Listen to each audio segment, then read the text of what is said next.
Hey everybody, Joshua Hanlon here, and today I'm at the Indianapolis Zoo with Carla Knapp, and Carla is going to tell us a little bit about the new Lego exhibit by Sean Kenny called Nature Connects, Art with Lego Bricks. So Carla, if you just want to give us an overview of the exhibit and some of the models that are in it. Yeah, absolutely. We have 12 sculptures all created by Sean Kenny. He's a New York-based artist. He is absolutely spectacular and has a really wonderful message to offer us with the Nature Connects exhibit. And it's all about animal conservation and connecting our community with the stories behind these amazing sculptures. Several of the species that we have featured in the Nature Connects exhibit are also species that you can find over in our zoo. The monarch butterfly that is behind me was built using more than 39,000 different Lego pieces. And it's a really cool sculpture to really start off the exhibit. It's very colorful. And it's also a great conservation message. Monarch butterflies are a native species here in Indiana. And we really want to help the community learn how they can preserve this wonderful species in their own backyard.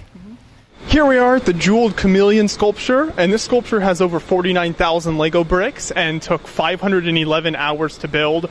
And with this sculpture, it's neat because you not only have the Jeweled Chameleon, but also Sean built the tree branches out of Lego as well. So the branch that goes all the way down to the ground there is built out of Lego. So the entire thing is brick built and really makes for a neat sculpture. And also the colors on the chameleon are really awesome. The way you use the greens, blues, oranges, and blacks all blended together really nicely to give that iconic chameleon look.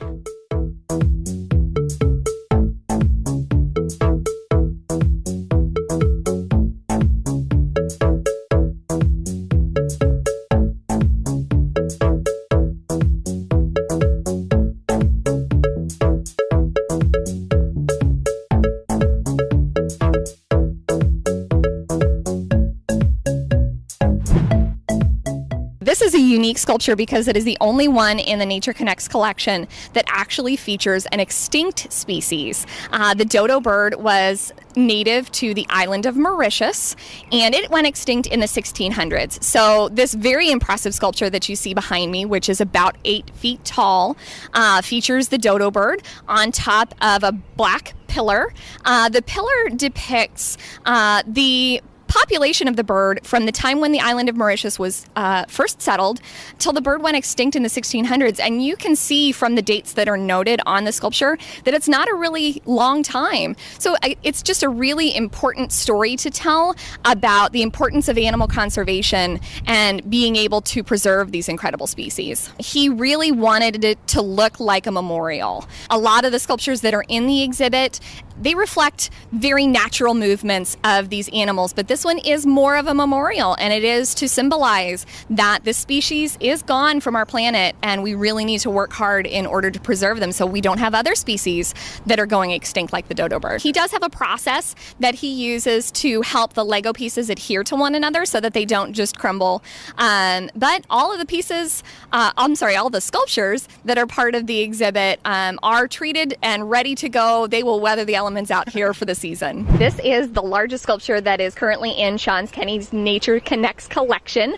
The polar bear has more than 133,000 pieces in it and weighs 625 pounds. So it is quite impressive. Wow, yeah, that's amazing. And I noticed, there's so many white bricks here. Have you noticed at all, or has Sean mentioned that those will show more wear than maybe some of the darker bricks? You might notice more of the nature effect on those? Well, we might, as the exhibit goes on, we might see a little bit more weatheration, coloration happening naturally with this sculpture. But you know what? That would be something that's completely reflective of polar bears. Their fur is naturally clear. And so it does actually pick up and reflect some of the natural surroundings that it walks through in the Arctic. We've seen lots of kids here. It's really cute because it has all of the cubs surrounding mom. It's very impressive because it is a life-size polar bear, and it's in a really great location here in the garden, so it's one of the first sculptures that you're going to find. It's just so cool. Behind me here is the disappearing rhino, so if you can tell us a little bit more about this unique sculpture here in the gardens. Absolutely. So behind us we have, like you said, the disappearing rhino. We look at it from one perspective, and it does appear to be a complete piece. It is a life-size sculpture, but as you walk around, you begin to realize that the sculpture appears to be disappearing. And it's a very important conservation story for us because that reflects what the species is going through in the wild. Mm-hmm. Yeah, and this is really unique, and it looks like, how did he get the different sections held together there for this sculpture? Well, this piece really does reflect the internal structure that is contained inside of each sculpture. So each piece has a series of plates and rods that help support the piece, hold it together, provide balance, and this piece really shows it off. Mm-hmm. Yeah, very neat. And I think, like you said, it is a unique way to show that the conservation efforts of this whole exhibit that it's trying to spread. So thanks for telling us about it. Appreciate it. So here we have the baby sea turtle hatching, and this build has over 57,000 Lego bricks in it, and it took Sean over 482 hours to build this. And this is really cool because it's kind of in the middle of one of their ponds here, so you get kind of that unique landscape around it. And then Sean used the kind of nice sandy looking tan bricks at the bottom to give the beach effect with the black and white turtle at the top. Really neat sculpture. And then also the blue kind of glass shards at the bottom there kind of give the water effect as well. This is a really impressive piece. The hummingbird behind me has an 8-foot wingspan, and this sculpture, I think, really shows off that some of them kind of appear to defy gravity. And it's really remarkable how Sean was able to do that. He has an internal structure that is inside of each sculpture, but the rest of it really is just Lego bricks. So that internal skeleton can support all of the weight that's on top of it and really helps the hummingbird to just defy gravity. This is a really well-designed piece. He actually does all the design work by hand, which is really remarkable. And believe it or not, the piece holds up very, very well. But yeah, it is anchored also very well so that it's not going anywhere. It's going to stand up for the whole season. We're here at the zebra and wildebeest sculptures, and if you want to tell us a little bit about these sculptures. Absolutely. So again, these are life-size sculptures. So you can come here, see the zebra and the wildebeest that are made out of Lego bricks, and then you can go into our zoo and see the real-life species that we have over there as well. Okay, very neat. And if you notice here, you've got the wildebeest is eating some grass and stuff here. So if you want to talk about kind of the environment around each of the sculptures? Absolutely. So we have a wonderful horticulture staff here at the zoo that custom designed each of the gardens that these sculptures are sitting in to reflect the environment that the species would see in its natural habitat. So here behind me we have some prairie grasses. In some of the other exhibits you'll see, nectar flowers or pollen flowers or other design elements that are very reflective of the environment that the species would be in the wild. Mm-hmm. And you notice here, you've paired a couple of these sculptures together. How did you decide to do that? Is that just because, you see them in the wild a lot together? Absolutely. These are species that you would find, maybe grazing near one another on the plains in Africa. And so it makes a whole lot of sense to have them here together. This one really shows off all of the colors that are in the Lego brick collection. So very, very colorful. It's also a really big sculpture. It uses more than 88,000 different bricks, which is very impressive.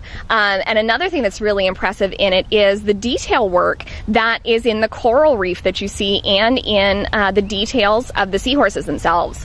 Right, so you've got the different colors, kind of the orange, the red, the pinks, and everything that give that iconic coral look of the different really bright kind of ocean colors that you can see in coral there. So that's really cool. And then, yeah, the seahorse. Does the zoo here have any seahorses? Yeah, we sure do. So if you go over to our oceans exhibit, you can see some very similar, obviously a whole lot smaller in our oceans building, but some very similar reef exhibits. Okay, very neat. Thank you. In the pond next to us, we have the whooping crane here, and this is a really neat sculpture. So if you want to tell us some more about this one. Certainly. So it's a beautiful sculpture that shows a mother whooping crane, and she is protecting her nest. But if you look really closely in the details of the sculpture, you're going to notice that in the sand, there are several little white dots. And each white dot represents an individual whooping crane that was at the time the collective population of whooping cranes left in the wild when Sean built this sculpture.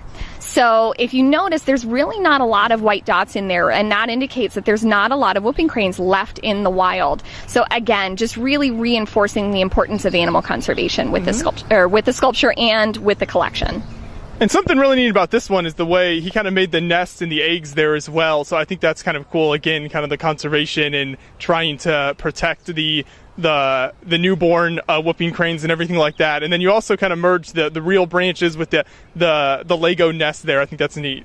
Yeah, absolutely. Again, our horticulture staff was really thoughtful whenever they planned out this sculpture, as well as all of the sculptures, to present it in an environment that would reflect the species' natural habitat.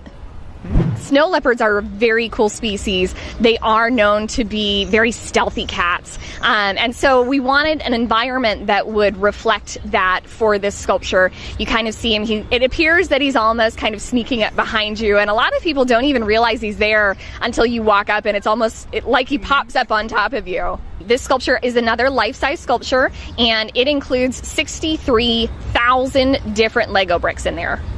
That's awesome. And yeah, like you said, the way you poised it is really neat. And then are these plants themed with something that you would find in the wild with this type of animal? Well, with this one, it's actually highlighting the rock work that is in this exhibit. A snow leopard is native to the mountains. They live very high up in the mountains in the Himalayas. And so we're looking at rocks and not a whole lot of plant life that high, but again, a very cool location for this cat to kind of be hidden amongst the trees and the rocks here. This exhibit is with us through Labor Day, and we have all of the details on our website, indianapoliszoo.com.